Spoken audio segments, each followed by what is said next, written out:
wabarakatuh. Waalaikumsalam warahmatullahi wabarakatuh. Innal hamdalillah nahmaduhu wa nasta'inuhu wa nastaghfiruh wa na'udzu billahi min shururi anfusina wa min sayyiati a'malina. May yahdihillahu fala mudilla lahu wa may yudlil fala hadiya lahu.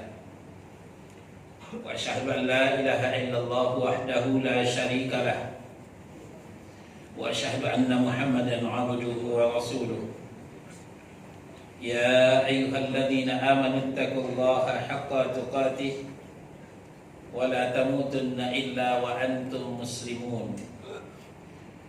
Ya ayyuhan nasu taqu rabbakumul ladzi khalaqakum min nafsin wahidah wa khalaqa minha zawjaha wa batha minhuma rijalan katsiran wa nisaa'a wattaqullaha alladzi tasaaluna bihi wal arham innallaha kana 'alaikum raqiba. Ya ayyuhalladzina amanu taqullaha wa qulu qawlan sadida yuslih lakum a'malakum wa yaghfir lakum dhunubakum wa may yuti'illaha wa rasulahu faqad faza fawzan 'azima. Amma ba'du fa inna asdaqal hadithi kitabullah wa khairal hadi hadi Muhammad sallallahu alaihi wasallam wa syarrul umuri muhdatsatuha wa kullu muhdatsatin bid'ah wa kullu bid'atin dhalalah wa kullu dhalalatin finnar.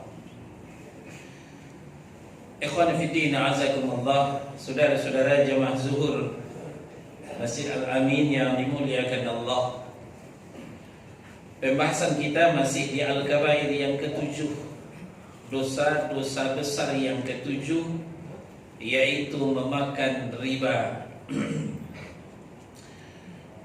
Pada bulan lalu telah kita sampaikan himbauan Allah Subhanahu wa taala supaya meninggalkan riba, seperti dalam Al-Baqarah 278 279. Dilanjutkan oleh Nabi sallallahu alaihi wasallam supaya menghindari, menjauhi 7 hal yang membawa kepada celaka, di antaranya memakan riba. Dan juga Allah Subhanahu wa taala memberikan ancaman, berita pertakut bahwa nanti di hari kiamat orang memakan riba tidak dapat berdiri, melainkan seperti berdirinya orang-orang kemasukan syaitan, di dalam Al-Baqarah 275. Kenapa Allah Subhanahu wa taala menisbatkan kepada kemasukan syaitan? Karena memang alasan orang memakan riba itu, mereka membuat analogi seperti syaitan membangkang juga membuat analogi. Ketika syaitan atau nenek moyangnya iblis disuruh untuk tunduk, untuk sujud kepada Adam alaihi salam, lalu ketika itu iblis menolak dengan membuat sebuah analogi, sebuah perumpamaan. Apa kata iblis menolak perintah Allah? Qala ana khairum min. Iblis berkata, aku lebih baik daripada Adam.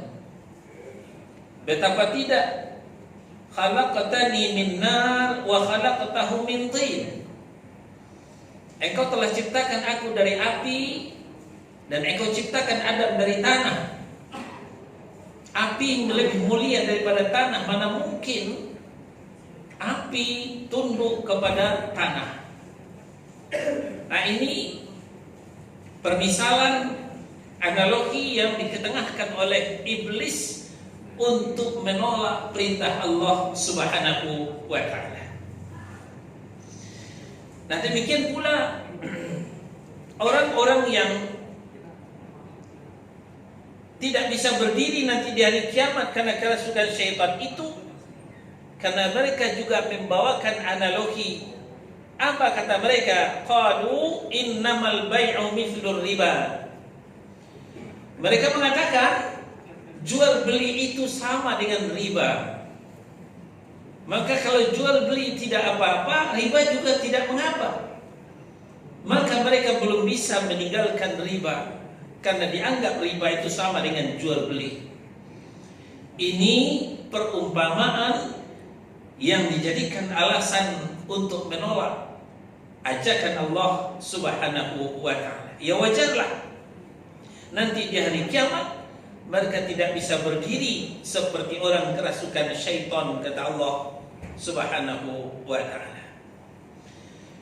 Nah, maka dari itu Allah tawarkan kepada kita, bagi kita yang sudah terlanjur melakukan dosa riba, Allah turunkan, Allah buka pintu taubat selebar-lebarnya.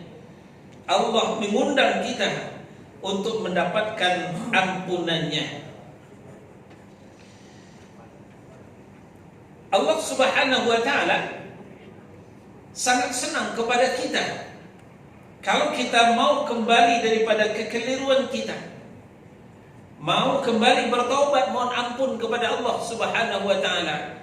Bukan hanya Allah mengampuni dosa-dosa kita, tapi Allah lebih senang, lebih suka kepada kita, melebihi kesenangannya seseorang mendapatkan barangnya yang hilang.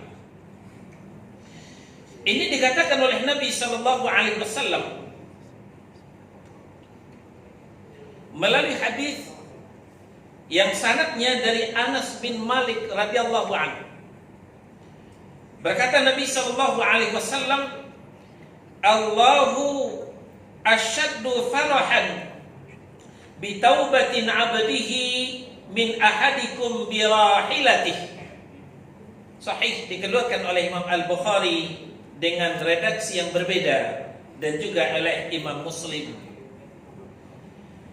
Kata Nabi, Allah lebih gembira dengan taubat hambanya dibandingkan gembiranya salah seorang dari kalian terhadap hewan tunggangannya. Ketika seorang musafir mengikatkan hewan tunggangannya lalu dia beristirahat, ini diberikan perumpamaan oleh Nabi Shallallahu Alaihi Wasallam. Tapi ketika dia beristirahat, tanpa dia sadar, hewannya kabur, hewan tunggangannya kabur entah kemana. Maka tentu yang punya tadi bersedih. Dia sedang di negeri orang, tidak ada lagi hewan tunggangannya. Perbekalannya juga habis dibawa oleh hewan tunggangan tadi. Tinggallah dia sebatang kara. Akhirnya dia menunggu ajalnya karena tidak ada lagi perbekalan untuk dia konsumsi. Saat-saat di keputusasaannya itu, nah lalu kemudian tahu-tahu datanglah hewan itu kembali. Dia melihat tali kekang hewan ontanya itu, lalu dia melihat dengan utuh hewan tunggangannya itu. Alangkah gembiranya dia, sehingga syukur terucap dalam lidahnya. Dan kemudian dia mengatakan, Allahumma anta abdi wa ana rabbuk. Ya Allah, engkaulah hambaku dan akulah hambamu. Sampai-sampai dia salah ucap saking gembiranya karena telah mendapatkan ontanya yang hilang. Kalau sekarang onta sudah tidak ada digunakan orang, hanya sebagai piaraan di Ragunan. Ya mungkin sekarang sebuah mobil mewah ketika diparkir tahu-tahu hilang. Tahu-tahu hilang entah kemana. Maka betapa sedihnya seorang pemilik, betapa risaunya. Tapi akhirnya mobil itu kembali. Betapa gembiranya dia kembalinya kendaraannya yang hilang. Sehingga terucap ucapan yang salah pasang tadi. Seharusnya dia akan mengucapkan Allahumma Rabbi wa anta, Allahumma anta Rabbi wa ana abdi wa ana abdik. Itu yang seharusnya akan diucapkan. Tapi karena bergeloranya rasa senang sehingga dia salah ucap. Seharusnya dia mengucapkan engkaulah Tuhanku, akulah hambamu. Tapi yang terucap oleh lidahnya apa? Engkaulah hambaku, akulah Tuhanmu. Tapi kesalahan ucap ini bagi Allah tidak mengapa, karena bukan disengaja, karena memang didorong oleh rasa gembiranya mendapatkan kendaraannya kembali setelah hilang.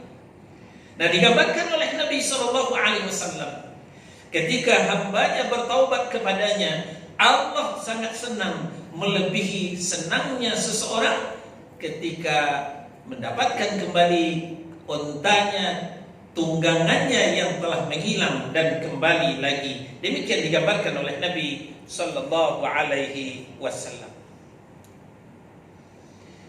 Nah, maka dikatakan sebagai apresiasi, sebagai penghargaan dari Allah Subhanahu wa taala, apa yang telah dinikmati selama ini itu halal.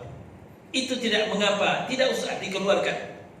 Sebagaimana dalam Al-Baqarah 275, faman ja'ahu mau'izatun min rabbih fantaha falahu ma salaf.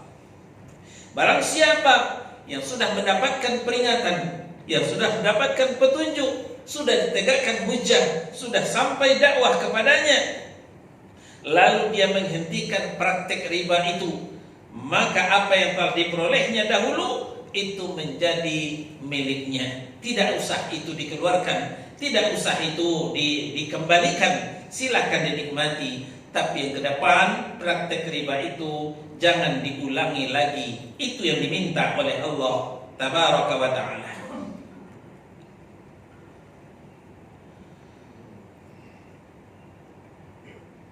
Sebelumnya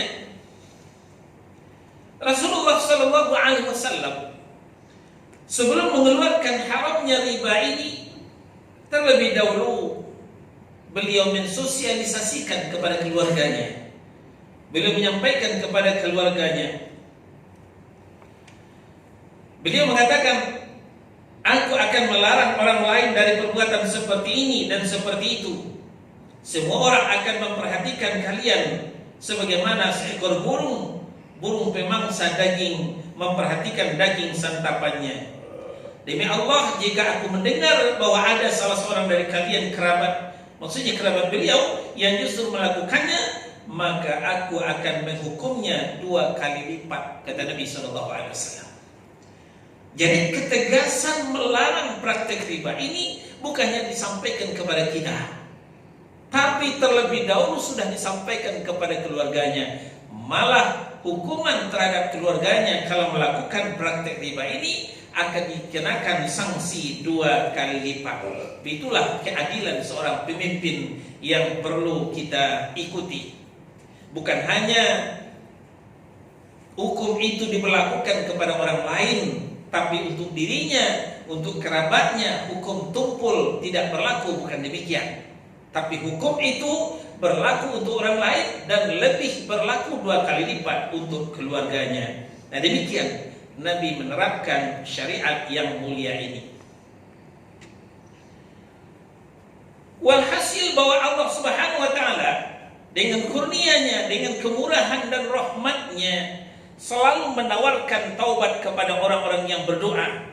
Untuk orang yang telah sampai kepadanya larangan dari Rabbnya, lalu terus berhenti dan mengambil riba, maka untuknya apa yang telah lalu tadi telah kita sampaikan.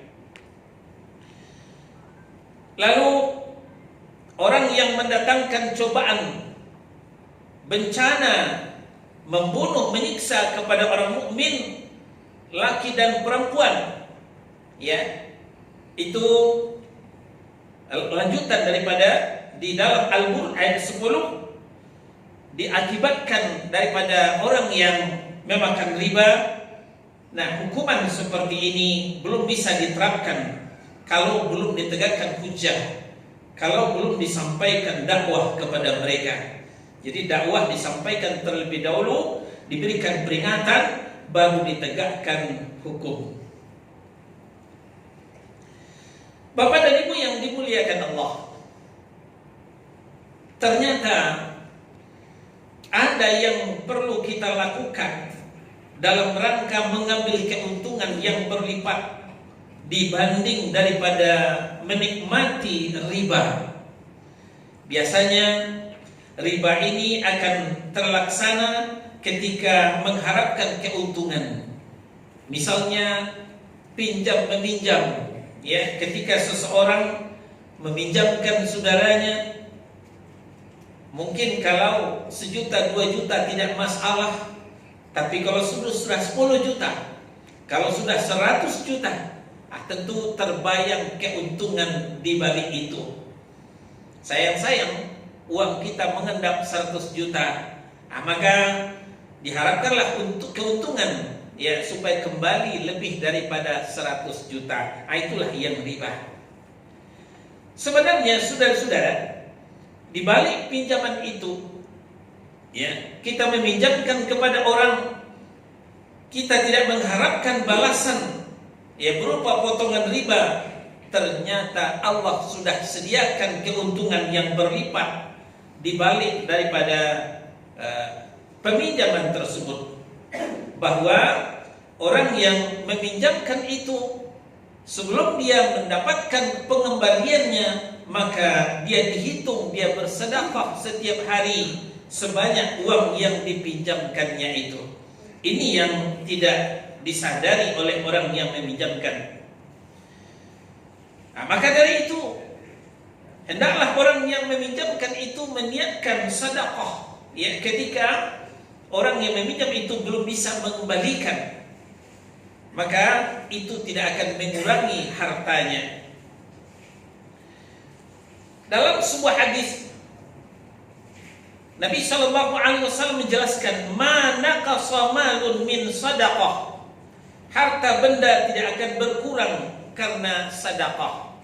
Ya, mungkin awalnya kita meminjamkan tidak berniat bersedekah, tapi karena yang meminjam itu melihat kondisinya belum memungkinkan untuk membayar, maka niat kita luruskan sebagai sedekah, maka ketika itu pahalanya akan berlipat buat kita, bukanlah rugi seperti yang dilihat secara kasat mata.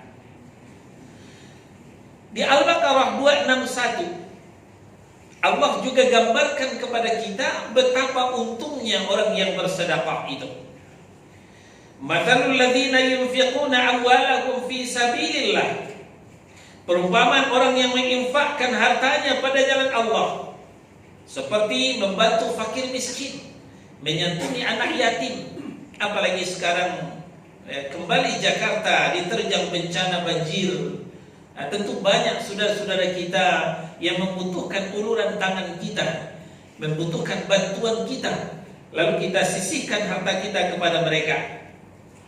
Maka umpamanya, kata Allah Subhanahu wa taala, kamathali habatin ambatat sab'a sanabil, seperti sebutir biji yang menumbuhkan 7 tangkai. Seperti sebutir biji yang menumbuhkan 7 tangkai. Jadi 1 diinfakkan, maka dibalas oleh Allah 7 kali lipat. 1 juta tentu dibalas 7 juta. 100 juta tentu 700 juta. Cukup sampai di situ? Ternyata belum, saudara-saudara. Pelipatan gandaan itu lebih ditambah lagi oleh Allah Subhanahu wa taala. Fi kulli sumbulatin mi'atu habbah. Fi kulli sumbulatin mi'atu habbah.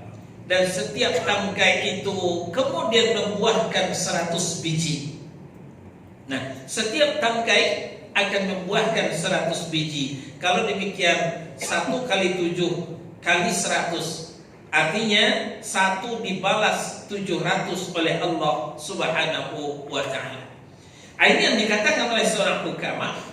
Harta itu kalau disedekahkan, maka dia akan berkata, kuntu qalilatan fakatsartani. Aku tadinya sedikit, dengan disedekahkan aku menjadi banyak. Demikian ungkapan daripada harta kalau kita sedekahkan. Dan kemudian Allah menutup ayatnya, wallahu yudha'ifu liman yasha. Allah itu melipat gandakan untuk siapa yang dikehendakinya, karena memang wallahu wasi'un alim. Allah itu maha luas perbendaharaannya, lagi maha mengetahui. Nah, oleh sebab itu saudara-saudara, jangan kita takut miskin meminjami saudara kita, jangan kita takut miskin memberi menyantuni saudara kita, tapi Allah akan mengganti dengan yang lebih banyak. Nah, itu sebagai lanjutan daripada pembahasan kita, bahwa di balik riba yang disuruh tinggalkan oleh Allah Subhanahu wa taala, ternyata Allah menyediakan solusi yang lebih baik, yaitu dengan bersedekah. Itu ternyata bisa lebih menyuburkan rezeki kita untuk masa-masa yang akan datang. Baik, saudara-saudara, ini yang bisa kita sampaikan. Mungkin ada pertanyaan sebelum kita jawab, sebelum kita tutup, silahkan yang mau bertanya.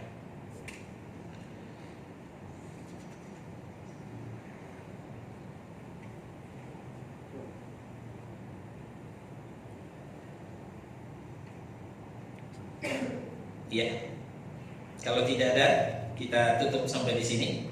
Subhanakallahumma wa bihamdika, asyhadu an la ilaha illa anta, astaghfiruka wa atubu ilaik. Wassallallahu ala nabiyyina Muhammadin wa ala alihi wa sahbihi wasallam. Barakallahu li wa lakum. Wassalamu alaikum warahmatullahi wabarakatuh. Waalaikumsalam.